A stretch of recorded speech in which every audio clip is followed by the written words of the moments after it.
¿Qué es esto de pasado y futuro, Horacio Berbisky? ¿Pasado y futuro de qué? Pasado y futuro de la Argentina,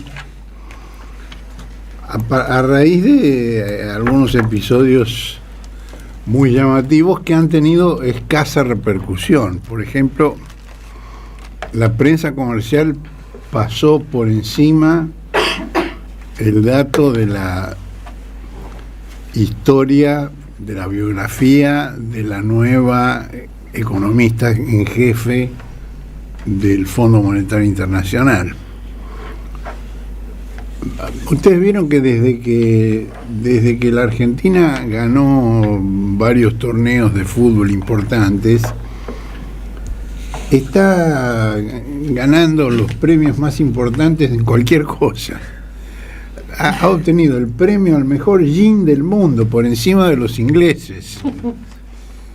El mejor la mejor galletita, que es el alfajor.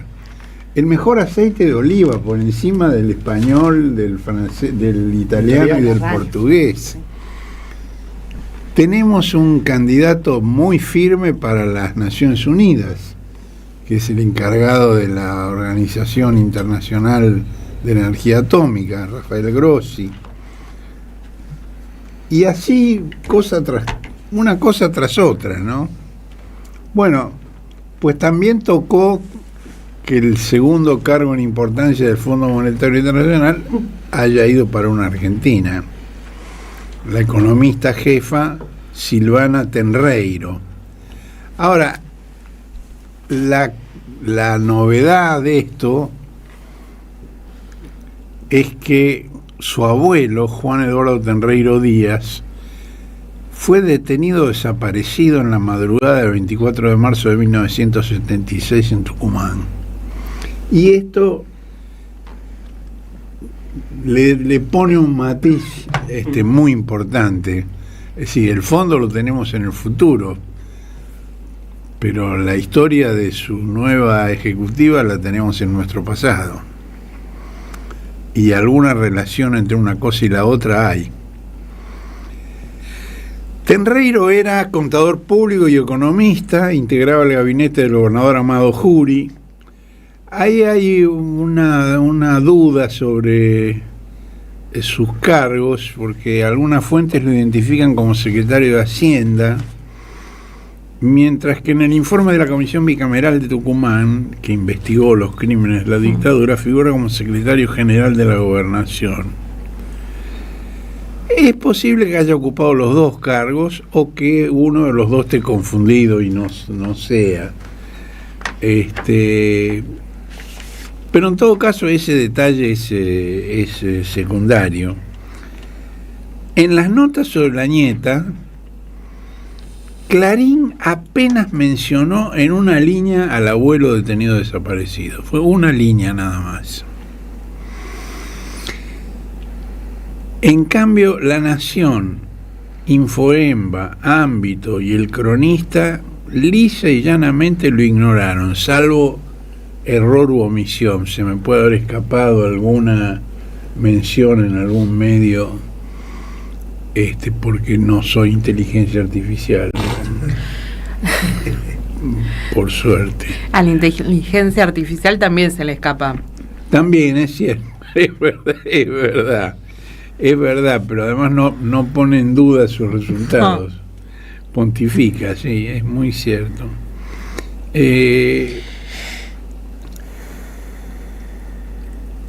En cambio, el diario español El País le dedicó la portada de su sección América. El País tiene una sección dedicada a América. ¿Una sección o una edición? Es una edición. No, creo que es una sección. Puede ser que también tenga una edición. Pero en la versión española hay una sección. Y lo destacó muy especialmente con un título a todo lo ancho que dice: el Fondo Monetario nombra economista jefa a una argentina nieta de un desaparecido de la dictadura. Es decir, El País sí valora este dato. Acá en la Argentina solo la política online valoró su significado e informó sobre las circunstancias de la desaparición. Para eso reprodujo partes de la nota que Juan Gelman publicó el 31 de mayo de 1998 en página 12.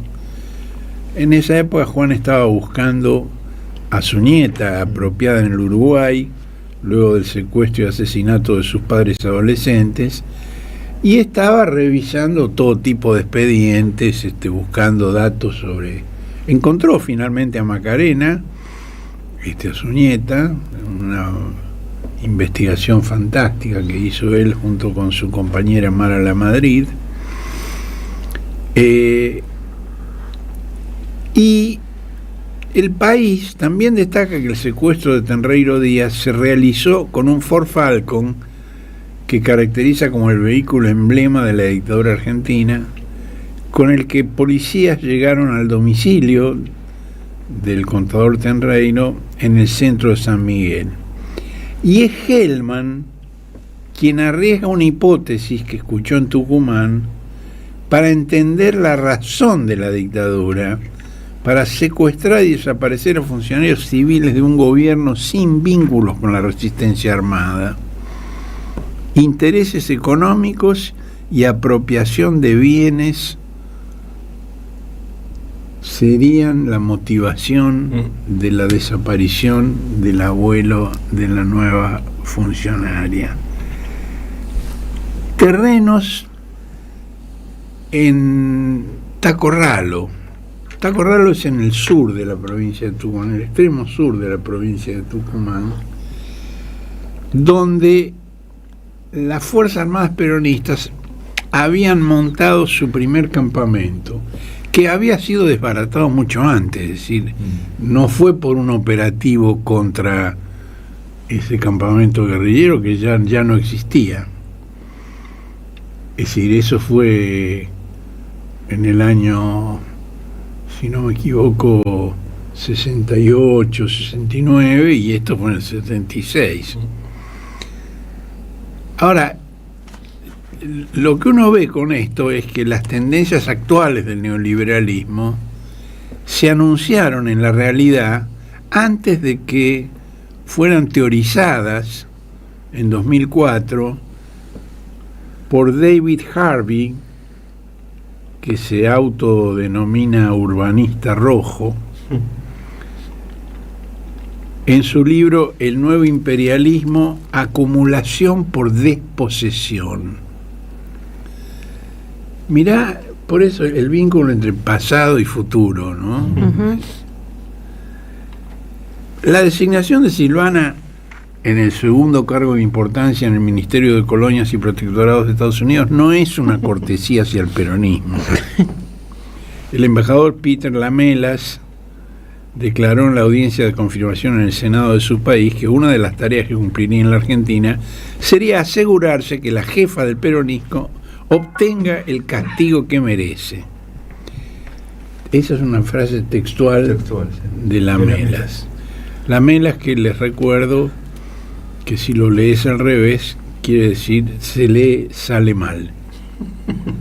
Lamelas es sale mal. Que así sea. Exactamente. Hace unos días, Cristina cumplió un año de detención en condiciones humillantes que no se aplican ni a los condenados por los peores crímenes de la historia argentina. El gobernador cuyo gabinete integró Tenreiro entre 1973 y 1976 fue Amado Jury, un peronista tradicional partidario de la inversión en infraestructura, de las políticas sociales y del apoyo a sectores productivos especialmente vinculados a la economía azucarera, que desde la dictadura del general Juan Carlos Onganía estaba en una profunda crisis. El manual de Jury y Tenreiro no es el del Fondo Monetario Internacional y en consecuencia tampoco el de su nieta. Jury también promovió obras públicas, caminos, viviendas y equipamiento para municipios. Muchas quedaron inconclusas por el golpe del 76, que llegó con una motosierra en cada tanque. Jury era un trabajador obsesivo que permanecía durante la madrugada en su despacho e incluso citaba a sus ministros a esas horas. Y acá hay un tema estructural muy importante. Para estrangular a la revolución castrista en Cuba, Estados Unidos subsidió el cultivo de la caña y la producción de azúcar en Asia, África y Latinoamérica. El subsidio se hizo por la vía de los precios, es decir, una decisión política de pagar mucho, un precio muy alto por el azúcar que producían esos países. Y entonces países de los 3 continentes se lanzaron desaforadamente a producir caña, a cultivar caña y producir azúcar, lo cual provocó un derrumbe del precio por estrictas razones de mercado, como les gusta a ellos, y la quiebra de... Bueno, Onganía cerró, había 27 ingenios importantes en la provincia, Onganía cerró 11 de los 27. Y esto destruyó 50.000 puestos directos e indirectos de trabajo y provocó una emigración que una investigación reciente del CONICET estimó entre 200.000 y 300.000 trabajadores. Hablábamos hace poco de estos cierres de los ingenios como uno de los fundamentos históricos de lo que cuenta Lucrecia Martel en Nuestra Tierra, ¿no? Digo, toda esta gente del pueblo de Chuchagasta, que eran algunos de los que habían tenido que emigrar en esa época precisamente porque se habían quedado sin laburo. Claro. Y además eso fue lo que indujo a la rama indigenista de la Cuarta Internacional a crear el Partido Revolucionario de los Trabajadores y su Ejército Revolucionario del Pueblo. Onganía no se limitó a cerrar los ingenios. Ustedes recuerdan que esa dictadura fue la última intervención militar que tenía un proyecto de país y que creó los instrumentos para llevarlo adelante. Creó 2 consejos nacionales, uno de desarrollo, el CONADE, y otro de seguridad, el CONACE, Consejo Nacional de Seguridad. Y allí había algunos militares desarrollistas, algunos de ellos intelectualmente brillantes, como el general Juan Enrique Guglielmelli, que no tienen punto de contacto con lo que fue la dictadura del 76 al 83. No es que fuera una dictadura buena, pero sí, tenía un proyecto de país. En todo caso, podríamos decir que se parecía a la dictadura de Brasil. Aquí lo que no tuvo es una burguesía que acompañara eso, ¿no? Bueno, entre las cosas que hizo Onganía dentro de esa idea fue estimular la producción de limón y la erradicación de fábricas de camiones pesados. Instalaron plantas de los camiones nórdicos, el Scania. Pero eso, bueno, hoy la Argentina es el primer productor mundial de limón para industria y el 4º de limón como fruto fresco. En la industria son extractos, jugos, industrialización de la cáscara. Negocio en el cual la figura descollante fueron los Macri, Franco y Mauricio Macri. Y después, bueno, se engancharon algunas figuras políticas, como el que fue embajador de Macri en Estados Unidos, Oris de Roa. Hubo una serie de combinaciones donde hubo sectores de la burguesía que, digamos, participaron de ese proyecto como negocio. Pero ni esa implantación de limón ni de camiones pudieron reequilibrar la situación producida por el colapso azucarero, que desorganizó la actividad y la estructura social de la provincia.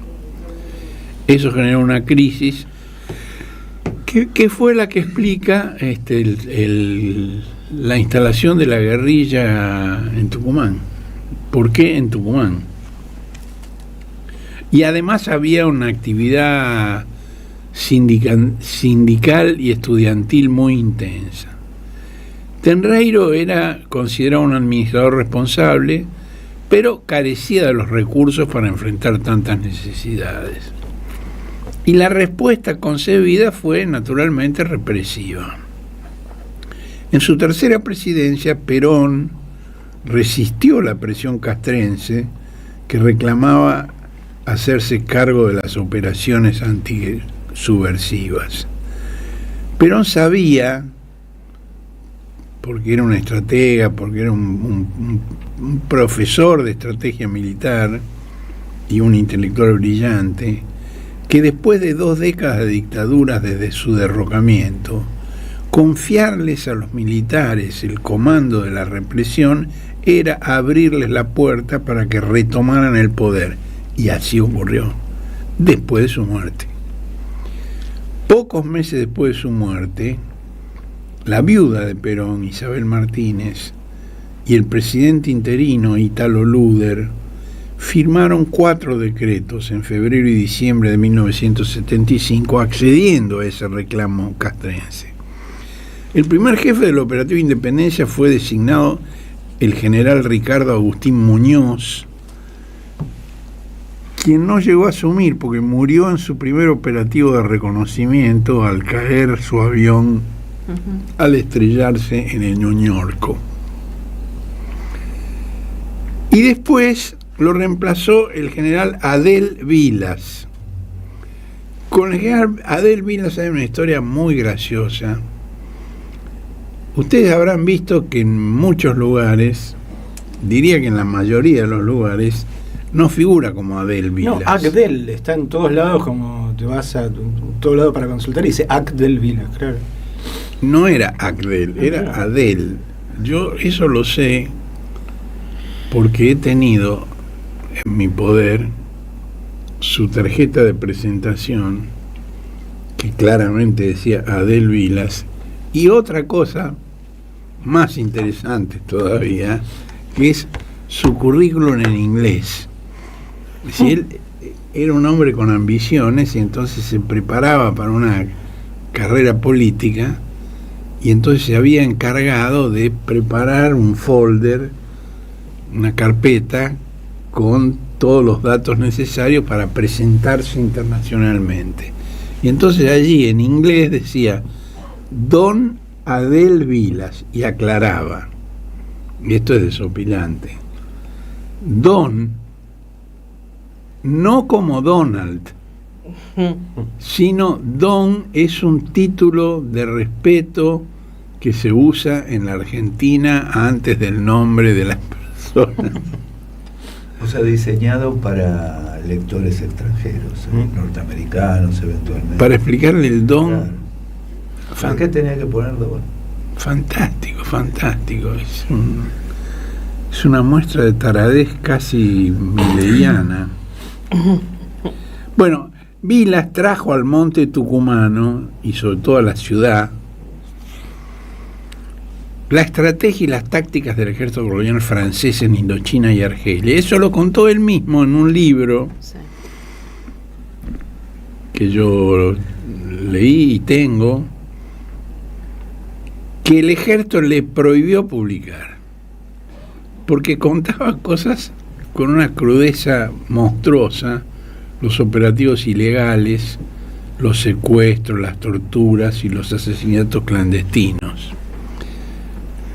Como en Argelia, las capellanías castrenses bendijeron la masacre. Las últimas noches del gobierno constitucional fueron en verdad una ordalía de bombas y atentados, de violencia y de muerte, un desmadre de la razón y un desborde de los controles normales de la democracia, escribió el periodista Hugo Morales Solá en su biografía de Armando Yuri. El gobernador fue detenido en su casa y trasladado a la gobernación, donde lo recibió el interventor militar Antonio Domingo Bussi, jefe de la Brigada Quinta de Infantería, que antes había comandado Jorge Rafael Videla y que había reemplazado a don Adel Vilas, que en la interna del ejército estaba en conflicto con la línea de Viola y Videla. De Tucumán, del despacho de Bussi, fue remitido al penal de Villa Urquiza en Tucumán y después trasladado a Buenos Aires, donde pasó 2 años privado de su libertad, Amado Jury. Tenreiro Díaz, el abuelo, también fue secuestrado a la madrugada por fuerzas militares, pero él nunca reapareció.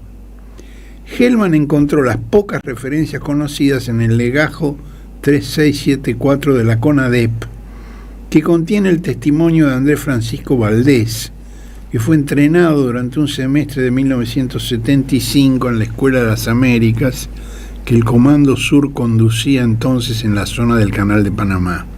Allí siguió un curso de interrogación dictado por boinas verdes de Estados Unidos y paracaidistas franceses. Luego Valdés retransmitió esos mismos cursos a policías paraguayos de Stroessner.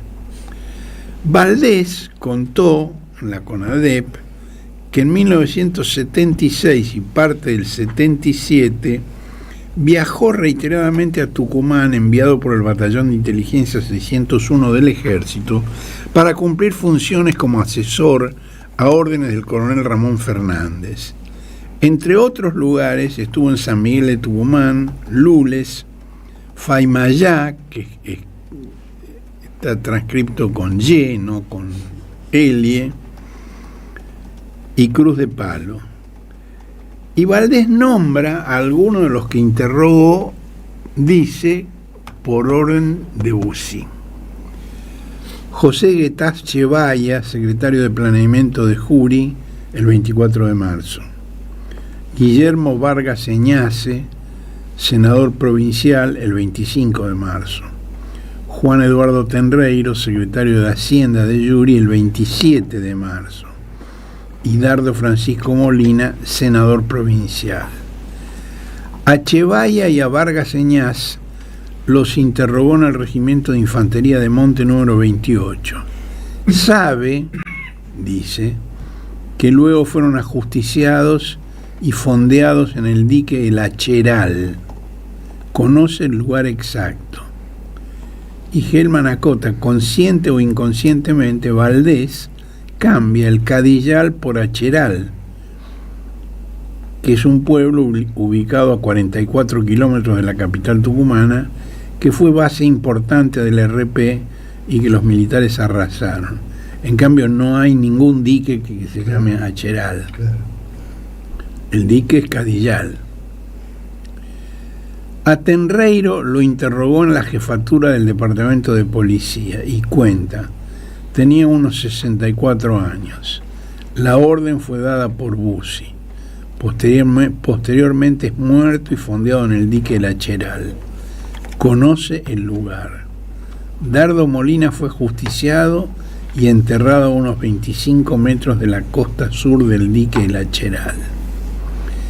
Hellman deduce con impecable lógica que si Valdés conoce el sitio exacto donde fueron fondeados, no se habría limitado a interrogar. Y se pregunta cuál sería la razón del especial interés que movió a Bussi a ordenar la desaparición de personas que no eran precisamente guerrilleros. Y responde: en Tucumán es un secreto a voces que Chevalle y Tenreiro fueron secuestrados por unas tierras en Tacorralo con las que finalmente se quedaron militares. Valdés nunca fue procesado y cuando declaró ante la CONADEP estaba preso por delitos comunes. El actual presidente, Javier Milei, fue asesor del general Antonio Domingo Bussi en la década de 1990. Sí, estamos hablando de 20 años de diferencia, ¿no? El mismo Milei lo ha contado, pero con dos versiones contradictorias, como es su costumbre. A su entorno le dijo que fue un trabajo entre 1994 y 95, mediante 2 contratos trimestrales como asesor de la Cámara de Diputados para elaborar proyectos vinculados a la industria citrícola y azucarera de Tucumán.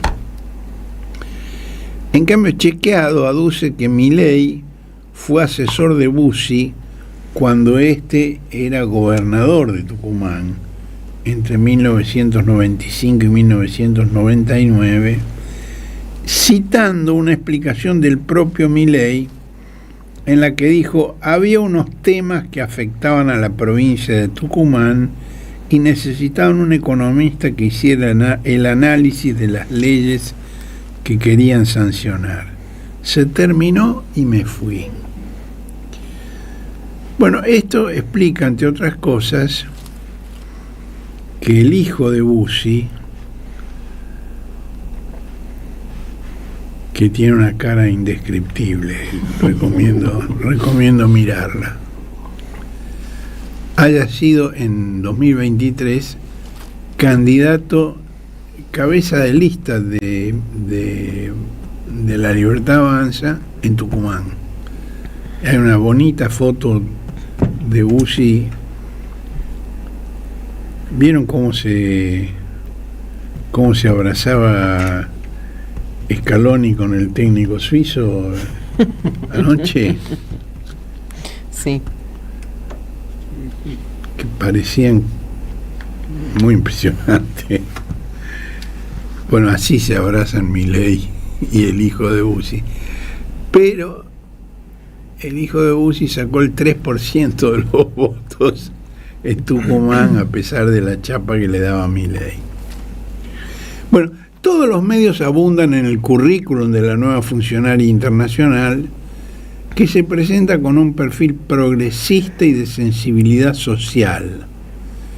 No se ha explicitado si acompañará a Kristalina Georgieva cuando llegue a Buenos Aires en las próximas semanas, que viene a... No está demasiado claro si viene a inspeccionar y apretar por el incumplimiento de las metas o si viene a dar apoyo a pesar del incumplimiento. De eso tenemos un par de compañeros que nos podrán ahondar con conocimiento de causa, que yo no tengo. También de Georgieva se ponderaba su sensibilidad social cuando fue designada, en contraste con Christine Lagarde. Se contaba que era búlgara, que había crecido con una ideología cristiana en medio del régimen comunista al que combatía. Digo, se contaban ese tipo de historias sobre Kristalina Georgieva. Pero la política que más allá de los actores impone el Fondo Monetario no sería posible en la Argentina sin la tierra arrasada que dejó la dictadura que desapareció a su abuelo cuando ella tenía 2 años. En 2017, cuando Silvana fue designada directora del Banco de Inglaterra, sería bueno que vinieran juntas a la Argentina el miércoles.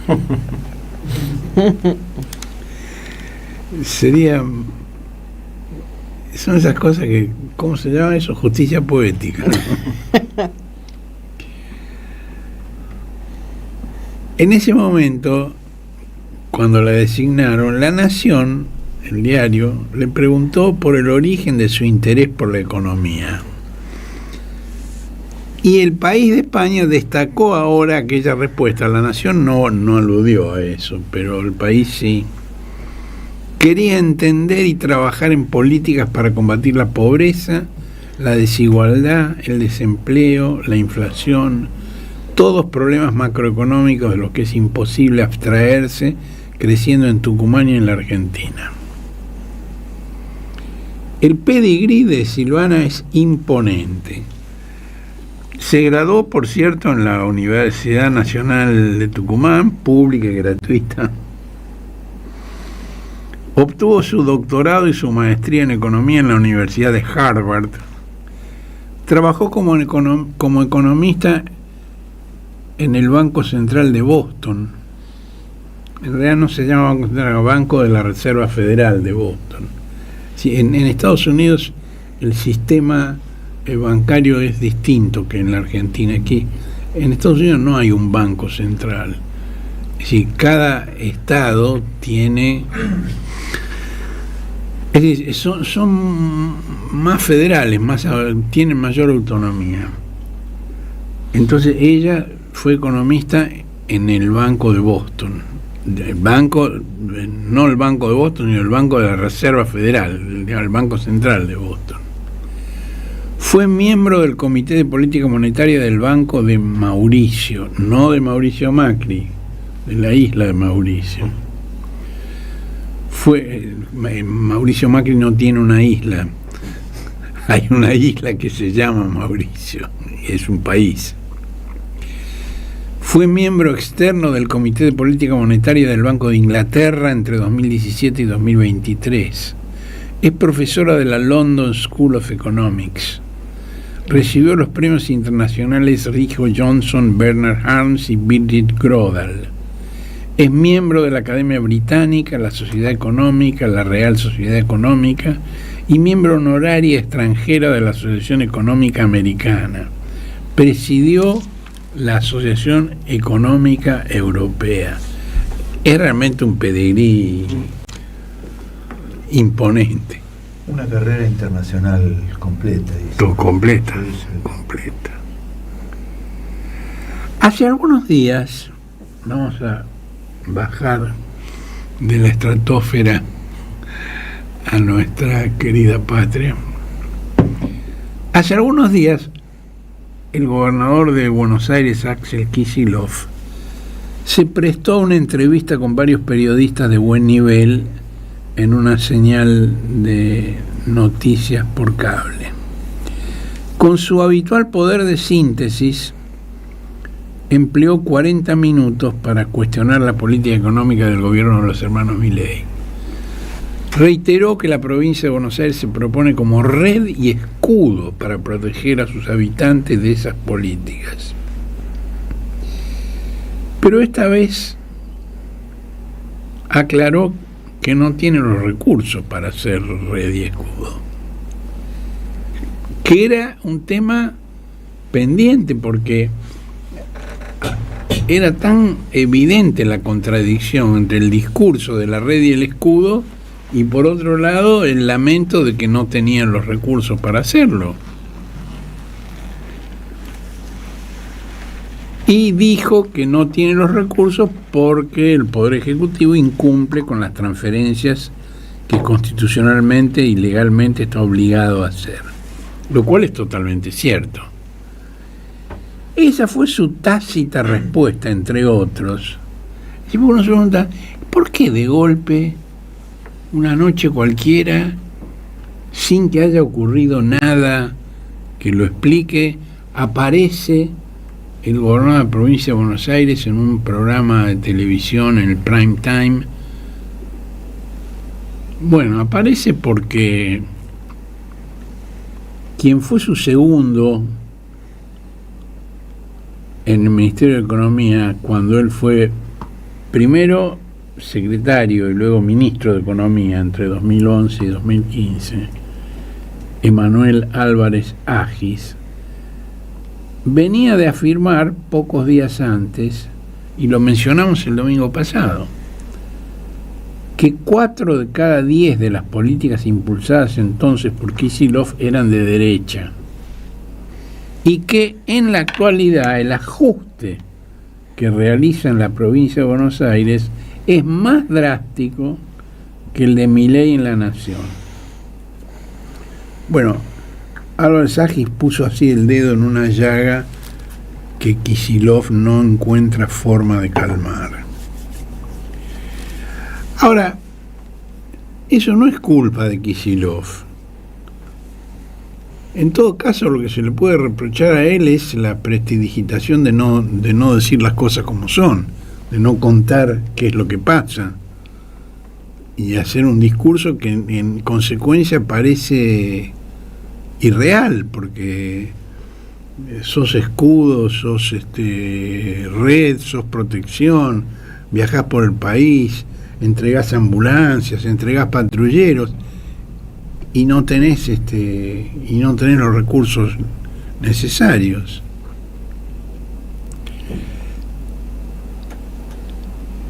El problema es estructural, es un problema de la provincia de Buenos Aires, no es un problema de Kicillof.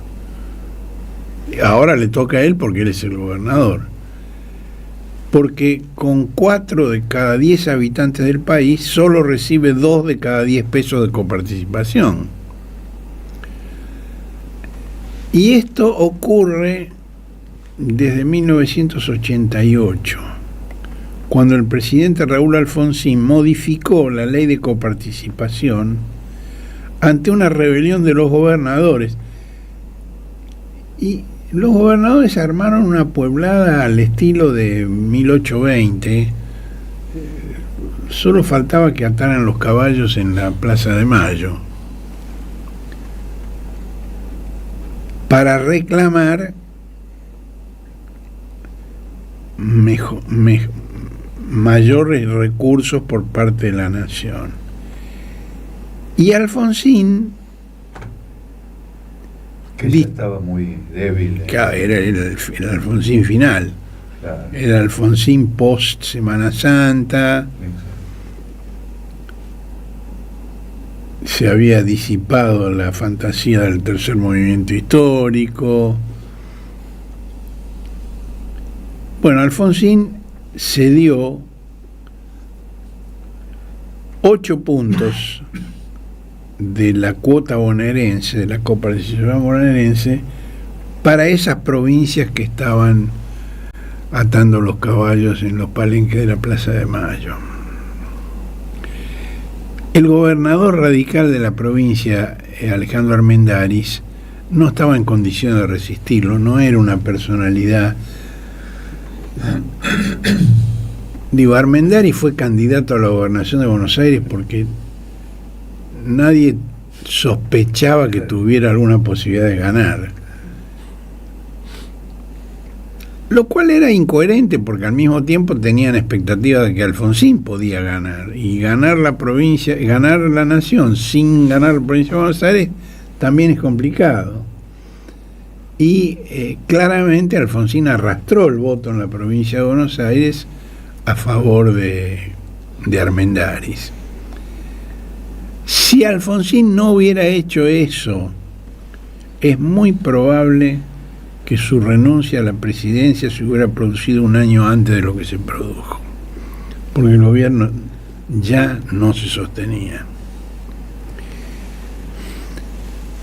Más adelante, en 1991, Eduardo Duhalde, que era desde 1989 el vicepresidente, le puso a Carlos Menem como condición para dejar la vicepresidencia y ser candidato a gobernador, Menem le insistía a Duhalde que él tenía que ser candidato a gobernador. El argumento era que era la única personalidad con carisma suficiente como para asegurar que pudieran ganar la provincia de Buenos Aires. Le doró la píldora a este muchacho rústico que bailaba con una damajona en la cabeza. ¿Se acuerdan de eso?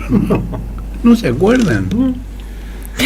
Hay una foto maravillosa que salió en la tapa de la revista Gente, en un asado, en una fiesta, Duhalde bailando, haciendo equilibrio con una damajuana llena sobre la cabeza.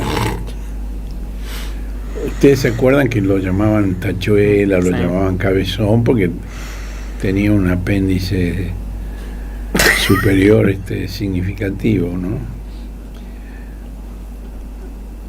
Bueno, Menem le pedía que dejara la vicepresidencia porque lo necesitaba para la gobernación de Buenos Aires. Y Duhalde dijo, bueno, está bien, acepto, pero si no tengo recursos para obras públicas no voy a poder gobernar, así que te propongo la creación de un fondo del conurbano. Y crearon un fondo del conurbano con el 10% de la recaudación del impuesto a las ganancias, destinado exclusivamente a obra pública en la provincia de Buenos Aires, obra de infraestructura. Años después, en una entrevista que he releído esta semana, Duhalde reconoció que cometió un gravísimo error, porque Menem acordó a sus espaldas la reforma constitucional con Alfonsín, que se aprobó en Santa Fe en 1994.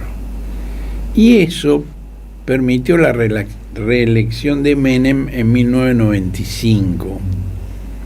Al año siguiente, ya reelecto, porque Duhalde aceptó ir a la provincia de Buenos Aires con la idea de que eso lo habilitaba para ser candidato a la presidencia en el turno siguiente. Menem no podía reelegir porque presidente y vice no podían tener reelección, pero como él había renunciado a la vicepresidencia, iba a poder ser candidato, y Menem le decía, sí, vos sos el candidato, no hay mejor candidato que vos, pero con o sin damajuana, pero... Bueno, cuando llegó la hora, acordó con Alfonsín la reforma constitucional que le permitió la reelección de Menem en 95, y al año siguiente, ya reelecto, le puso al fondo del conurbano un tope de 650 millones de pesos anuales. En ese momento era la convertibilidad, era 1 a 1. Pero año tras año eso se fue depreciando, y después de la caída de la convertibilidad quedó reducido a la insignificancia, a 650 millones de pesos. O sea que lo cagó así doblemente, o sea, impidió ser candidato a la presidencia y lo cagó como gobernador. Todo. Bien de Carlos Saúl. Lo liquidó. Y sin él no hubiera sido presidente.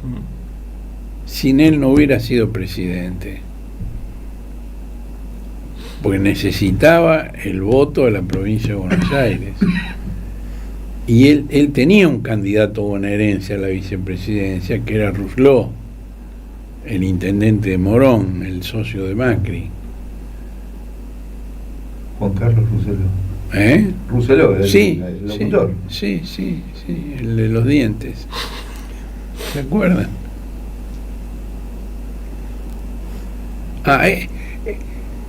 De este país se puede decir cualquier cosa menos que sea aburrido.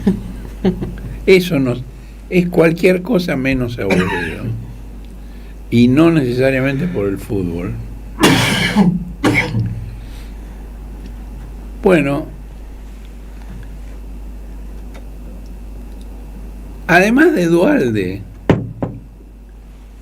este problema estructural lo padecieron Carlos Rucauf, Felipe Solá y Daniel Scioli, que dependían de la discrecionalidad del Poder Ejecutivo para que inventara formas de transferir recursos discrecionalmente, y de esa manera manejaban la relación política. Solá es el que mejor se las arregló.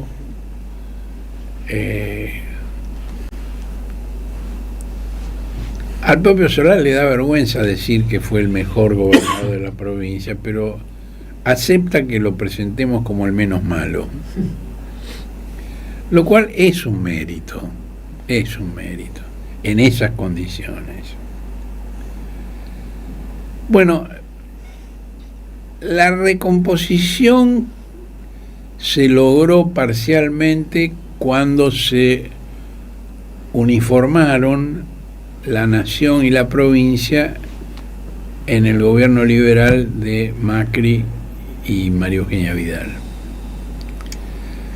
Porque, por ejemplo, a Scioli el gobierno de Cristina lo tuvo totalmente corto y lo manejaba de esa manera.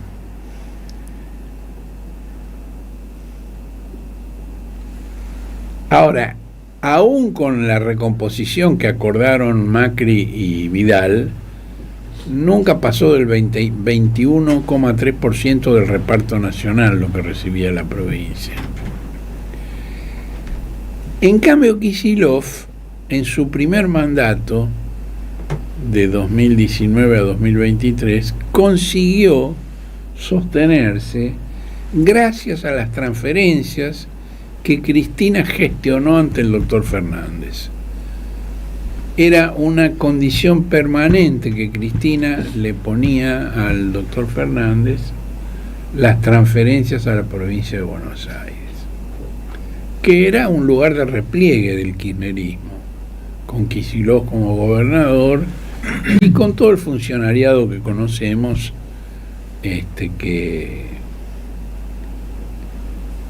que absorbió Kicillof en la provincia. Pero eso se acabó cuando Milei empezó a gritar e insultar desde la Casa de Gobierno. Esas transferencias se cortaron. La provincia de Buenos Aires dispone de una gran pauta publicitaria. Es una provincia enorme, sus recursos son muy grandes, aunque sean totalmente insuficientes, digamos, en comparación, en proporción con el resto del país. Por eso fue posible que le dieran el sablazo que le dieron en el 88, porque ahí es donde había para cortar. Y el CEO o el CEO de una de las principales pantallas ha pasado semanas investigando a sus periodistas para comprobar si, además de lo que la empresa factura de esa pauta bonaerense, no funciona un sistema de sobres para los conductores de programas. Algunos casos eran obvios, pero otros casos los sorprendieron. Hasta fulano, dijo,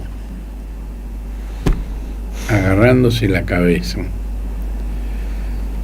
Bueno, quienes gobiernan reciben un trato entre benévolo y encomiástico y pueden incluso marcar temas prohibidos. De esto no se habla.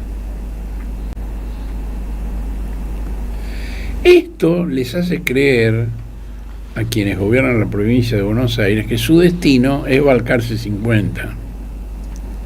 Y sin embargo nadie lo logró. El único bonaerense que tuvo un escritorio con vista a la Plaza de Mayo entró por la ventana. El senador Eduardo Duhalde estuvo a cargo del Poder Ejecutivo en forma transitoria por pocos meses, después de la crisis de fin de siglo que acabó con el gobierno de la Rúa. Pero Duhalde eligió el camino de la violencia para manejar la crisis social y tuvo que renunciar por los asesinatos de Maximiliano Costecchi y Darío Santillán. Y por momentos Duhalde perdió la razón. Le preguntaba a su esposa: Chiche, ¿vos no ves ese río en el jardín? ¿Ustedes sabían eso? No. Él hizo algunas menciones. Él lo contó. Él dijo, el gobierno son unas tensiones terribles, te desequilibran. Yo tenía visiones, yo alucinaba, yo veía un río en los jardines de Olivos y le preguntaba a Chiche si ella no lo veía. Lo contó él. ¿No sería la presión de la dama Juana? Digo,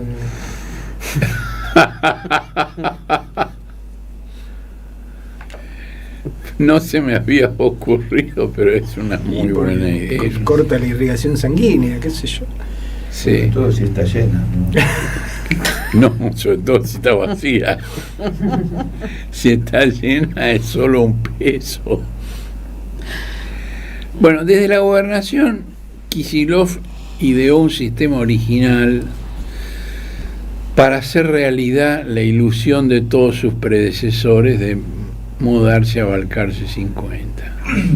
Dividió sus fuerzas, construyendo sobre un núcleo íntimo que lo acompaña desde que se postuló para ocupar el rectorado de la Universidad Nacional de Buenos Aires cuando aún no tenía 30 años. ¿Eso lo sabían ustedes?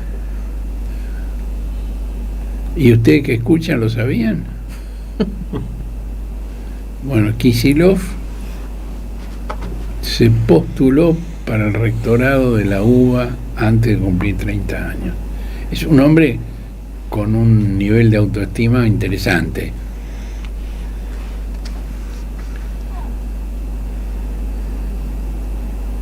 Ahora creó un nuevo movimiento que llamó Derecho al Futuro y tomó distancia cada vez más pronunciada de quien amparó toda su carrera hasta entonces. Esto es realmente curioso porque él gobierna la provincia más importante del país, a la cual llegó con el peronismo, impulsado por Cristina. Pero en vez de construir en torno al peronismo, inventa un movimiento nuevo, ese movimiento de Derecho al Futuro. La semana pasada un malvado que escribe en el diario La Nación, que se llama Carlos Pañi,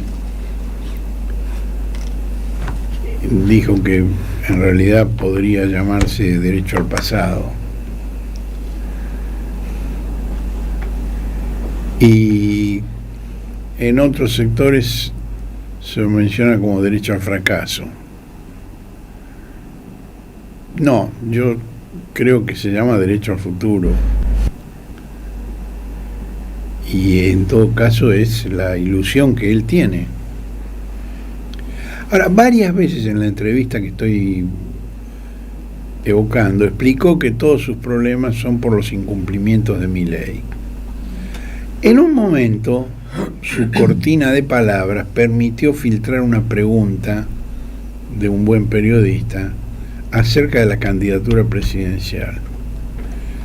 Todo el mundo sabe que en enero Kicillof va a lanzar la campaña formal desde la costa. Pero el jefe futurista respondió que este no es momento de candidaturas, sino de construcción, es momento de construir. Le preguntaron entonces cómo se elegiría la fórmula si el gobierno consiguiera suprimir o suspender las primarias abiertas, simultáneas y obligatorias, que rigen desde 1999 y que han tenido un buen resultado político.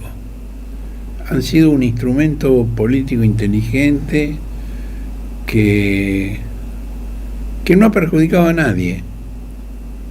El argumento de que cuesta mucho, que es muy caro, digo, si nos ponemos a decidir qué se va a hacer y qué no se va a hacer en función de lo que cuesta, estaríamos en otro país.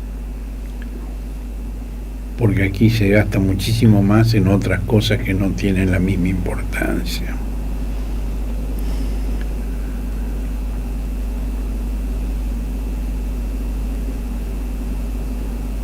Bueno, cuando le preguntan si se suprimen o se suspenden las primarias, las PASO, ¿cómo se elegiría el candidato? Y contestó exactamente lo mismo que había contestado antes. Este no es tiempo de candidaturas, sino de construir. Ahora, en sus filas comienza a hablarse de fórmulas separadas. Y ahí yo me pregunto, ¿creerán que si van en fórmulas separadas se mantendrían las encuestas que lo ubican un par de puntos por delante o por detrás de Cristina? A mí eso me parece una imposibilidad aritmética y política. Digamos, esas cifras que se manejan son en la hipótesis de un acuerdo en el cual coinciden en la designación de una fórmula, no si se enfrentan. Ese es el rasgo más incomprensible de lo que está haciendo el futurismo. En la época de la Guerra Fría había una expresión que era MAD, que era Mutual Assured Destruction. Assured Destruction. Destrucción mutua asegurada. Y yo creo que es así. Sí. Eso se refería al equilibrio nuclear. Al equilibrio nuclear entre las grandes potencias.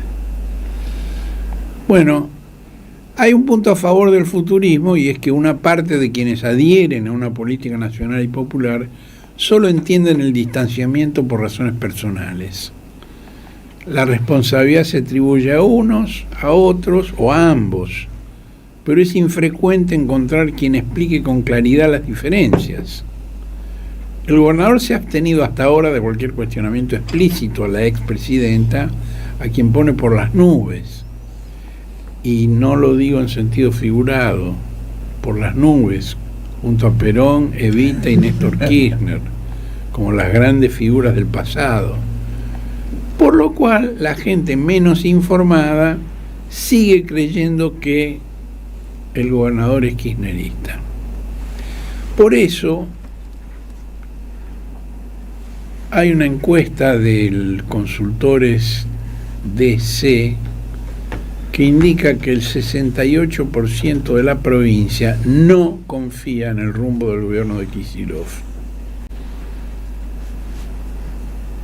El 43% lo atribuye al contexto nacional, pero el 46% se reparte entre quienes ven que el modelo de Kicillof no tiene respuestas y que se quedó en la crítica a Milei.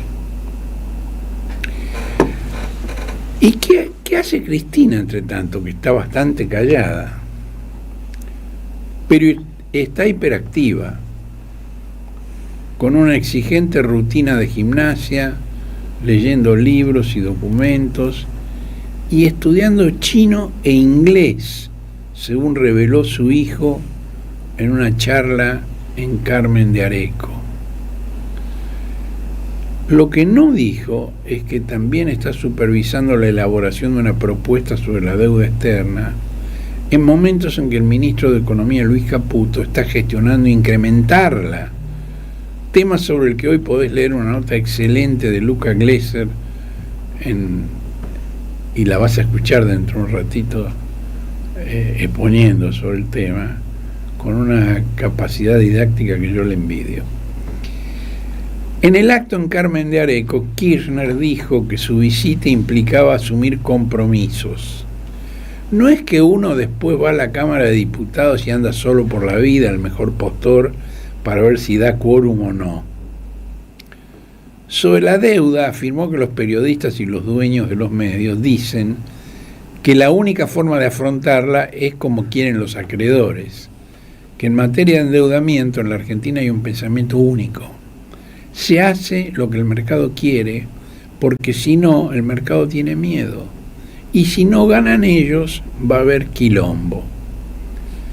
No le podemos decir a los argentinos y argentinas que vamos a mejorar la calidad de vida de ellos solamente porque tenemos un buen corazón o buenas intenciones. Hay que ser realistas. Nuestra sociedad no se banca más frustraciones. Hace 10 años que la Argentina puso la nariz para abajo, entró en el tobogán y todavía no encuentra el arenero. Luego de repasar los vencimientos de deuda externa para los próximos años, recordó las discusiones al respecto cuando él presidió el bloque justicialista de diputados. No fue que un día nos levantamos con el culo torcido, mal dormidos y con ganas de pelear.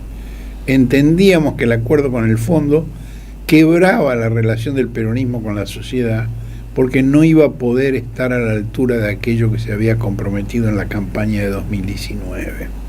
Y así fue. Y así llegó Milei.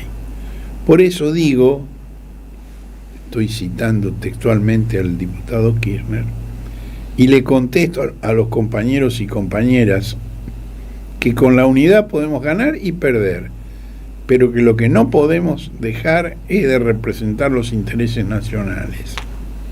Y mucho más hoy, cuando gran parte de la dirigencia está atemorizada porque ven lo que han hecho con Cristina y han decidido dar la patita, hacer el muertito y mover el rabito en vez de pelear por los intereses de la gente. Eso es una cita de un tema de Los Redondos, una paráfrasis del tema de Los Redondos, de Mi Perro Dinamita. Ah, no lo sabía. Qué bueno que es el diálogo. Cuántas cosas uno se entera. Te agradezco mucho. ¿Cómo dice el tema del...? Hace la da la patita. Da la patita y hace el muertito, una cosa así. Ni da la patita ni hace el muertito.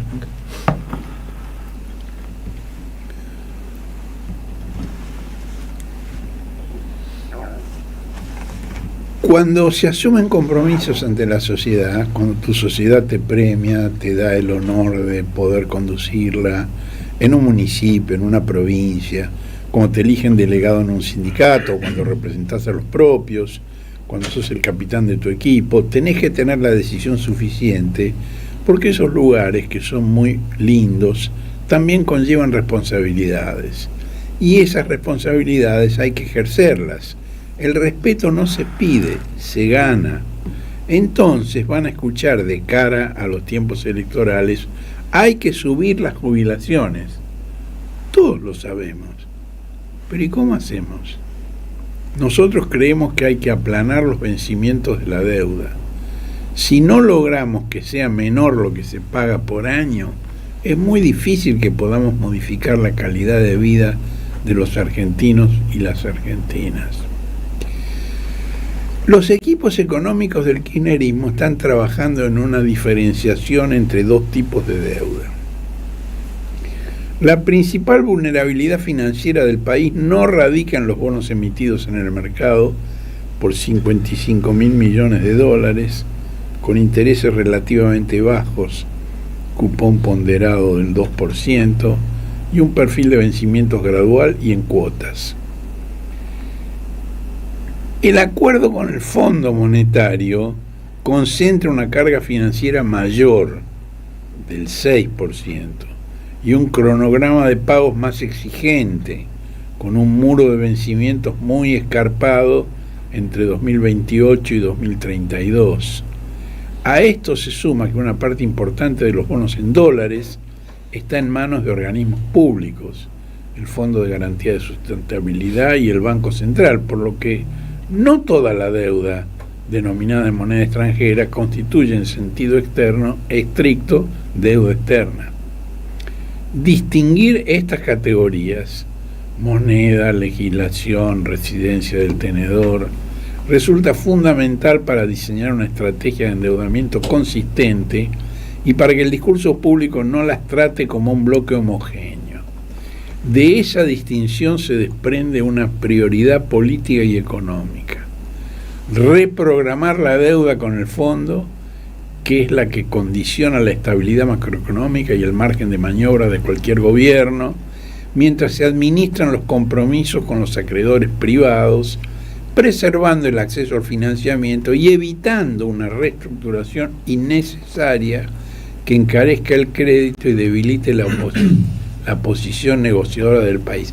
Es decir, exactamente al revés de lo que hicieron el doctor Fernández y Mr. Magoo, que empezaron por la reestructuración con los acreedores privados, y cuando llegaron a sentarse con el fondo no les aflojó nada y no tenían recursos para imponer ninguna condición. Es decir, ahora lo que el kirchnerismo está estudiando es la posibilidad de hacerlo al revés, de empezar por el fondo. Bueno, de esta distinción se desprende una prioridad política y económica: reprogramar la deuda con el fondo, que es la que condiciona la estabilidad macroeconómica y el margen de maniobra de cualquier gobierno, y dejar para más adelante los compromisos con los acreedores privados sin una reestructuración que no es necesaria. Esto implica que se trata de dos negociaciones, no de una, y que cada una tiene una naturaleza, un interlocutor y una lógica de salida distintos. El fondo es un acreedor único, oficial, no negociable en el mercado secundario, sin quita o default posible, solo un acto de soberanía económica.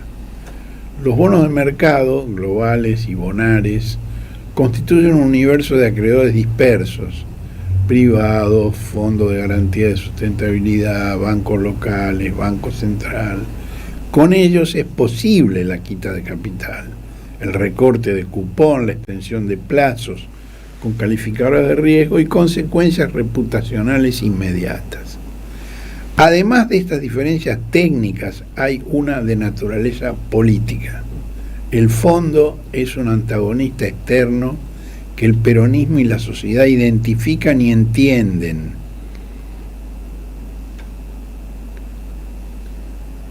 Y me viene a la cabeza el partido del miércoles. Son esas cosas que todo el mundo las tiene claras, ¿no? En cambio, cualquier conflicto por los bonos de mercado se identifica con un default y se asocia con los eventos malditos del 2001, el corralito, el corralón, la devaluación, la pérdida de ahorros. Uno de los borradores más recientes sostiene: la pelea con el Fondo Monetario se cuenta, el default de bonos se sufre. El objetivo que plantea el kirchnerismo no es el default, ni la ruptura con el fondo, sino una reforma de las reglas del juego que permita a la Argentina normalizar su relación con el mercado de capital global. Una parte de la deuda está dentro de los parámetros ordinarios de acceso del Fondo Monetario y es legítimamente exigible.